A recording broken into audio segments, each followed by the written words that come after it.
I ended last season with a dilemma. We are miles off the pace of Bayern Munich in the league, and the finances at Leverkusen are too bad for us to improve this drastically. But the Leipzig job has become available, and I'm the leading candidate for the role for some reason. And they have a lot of money to spend on their team, which quite honestly already has some fantastic players and who hold a lot of value if I was to sell to bring in replacements. But the likes of Salazar up front and the South African centre-back Malekwa are players I've admired for a while. And there are world-class players on the transfer list for good price that I would love to sign who I can't afford to at Leverkusen. So I think it's pretty much an easy decision to try and make the jump to Leipzig, so I applied for the job.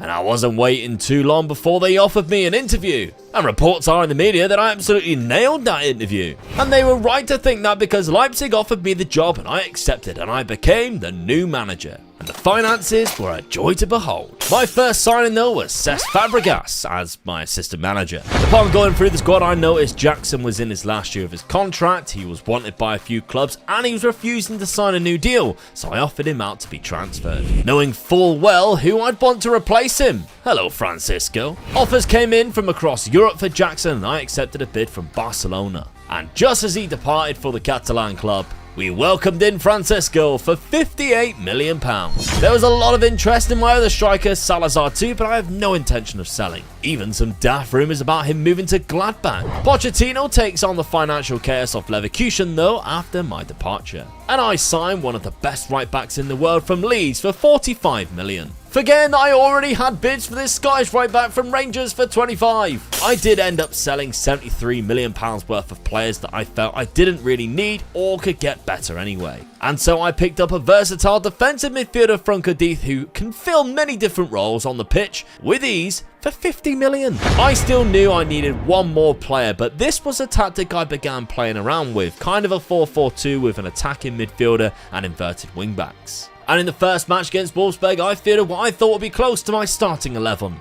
But Wolfsburg's Vitor Roque scored 2 goals, and they beat us 3-1. Not a good start. In the match against Gladbach though, we found ourselves behind at home from the penalty spot. But the left back Gutierrez pulled us back level 5 minutes later, and just before half time, Francisco showed his class, beating the keeper to the ball and put us 2-1 up. And then our new strike force of Salazar and Francisco combined to make it 3-1. The quick turnaround was too much for Gladbach, who could only get a second from the spot. Francisco was the man of the moment, getting a hat-trick in the following match at Bochum. And my final signing of the window was Vischer, a Dutch left-back I picked up from Ajax for £25 million. A total of £200 million spent is enough, I believe, to put up a strong fight in the Europa League this season. After all, I haven't mentioned yet, but that's our main target this season, with Leipzig finishing in 6th place. I was starting to have my doubts about the tactic after the 1-1 draw to Freiburg, who also missed 2 penalties. So before the final game in Europa League, I switched it up to this almost 4-4-2 tactic with a more attacking left winger. And not to say that I'm a genius or anything, although that may be true, but we did score in the first minute of the match.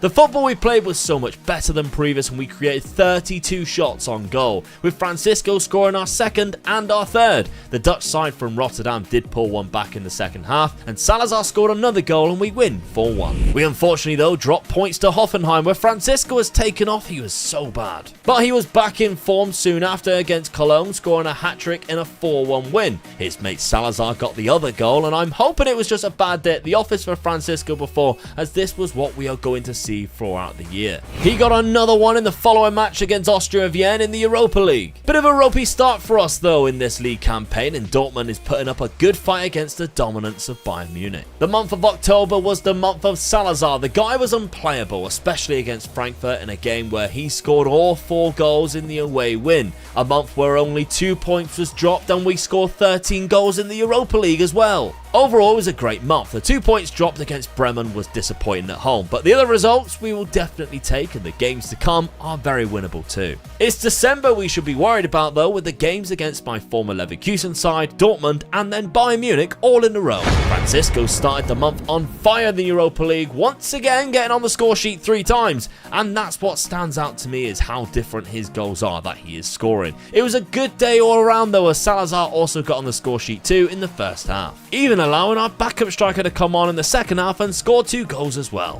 A horrendous tackle from our Scottish right back Jamie Morrison hindered our chances against Ajax, but we still managed to take the lead and we weathered the storm until the second half when Van Duyven played Joe Willock through to equalise. In the league though, we just kept winning games and scoring goals, including a 7-0 against Hannover 96. And hello there, we currently sit in second with a game in hand and only a point behind Dortmund, after Bayern dropped down to 4th. This is after they lost 1-0 to Gladbach, who overtake them in 3rd.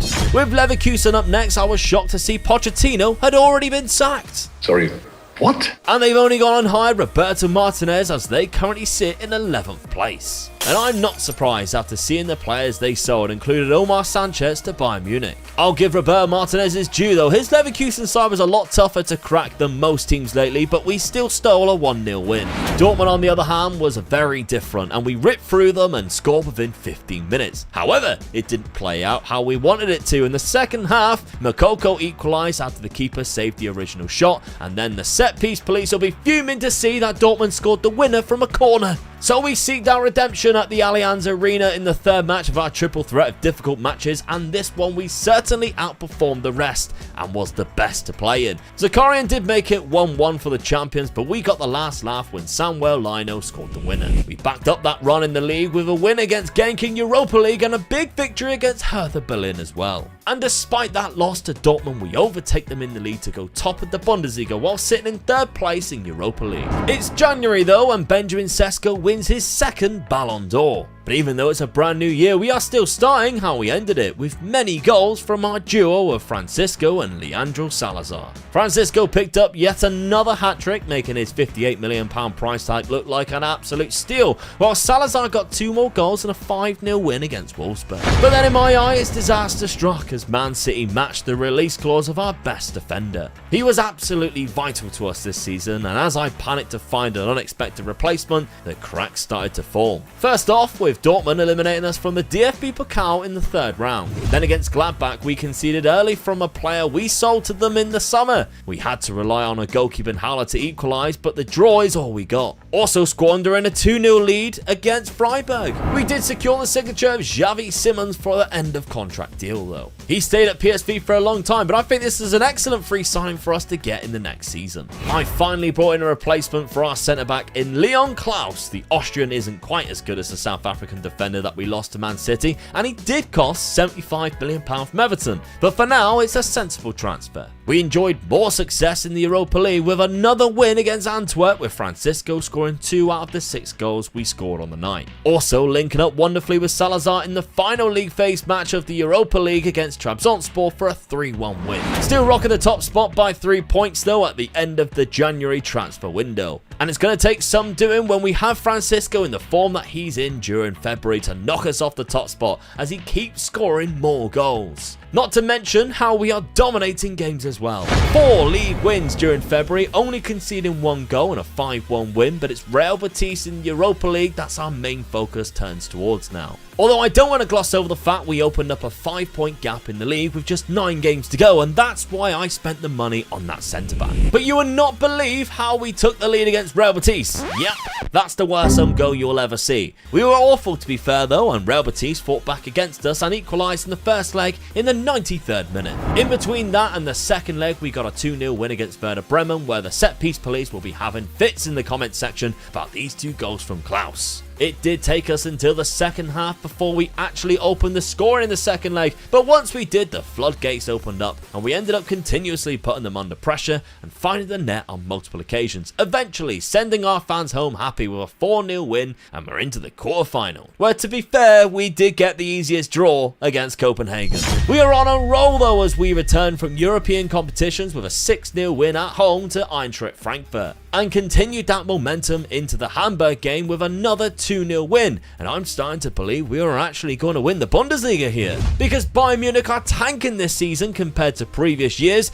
and we are 6 points clear of Dortmund in second. Our end of season run is once again Munich, then Leverkusen, then Dortmund, all in a row. Europa League quarterfinals though, and we start the home leg where we score within the first minute of the match through Salazar. Copenhagen did equalise soon after though, but Salazar has been living in his strike partner's shadow this season, but he's still been quality. Francisco though did score 2 goals as well, and Fagioli also is another name who put in an excellent performance in this first leg 5-1 win. Second leg was an entertaining draw, and we progress into the semi-finals 8-4 on aggregate. In the league though, before that we had beaten Mainz 2-1 thanks to a Francisco winner, and he also scored 2 goals in a 5-0 win against Hanover before we faced the champions Bayern to win the Bundesliga trophy ourselves. We only need a draw, and fortunately we are the home side, but that doesn't stop Bayern trying to cause an upset and snagging the opening goal. Luckily, before half-time, our Argentine striker Salazar stepped up and got an equaliser,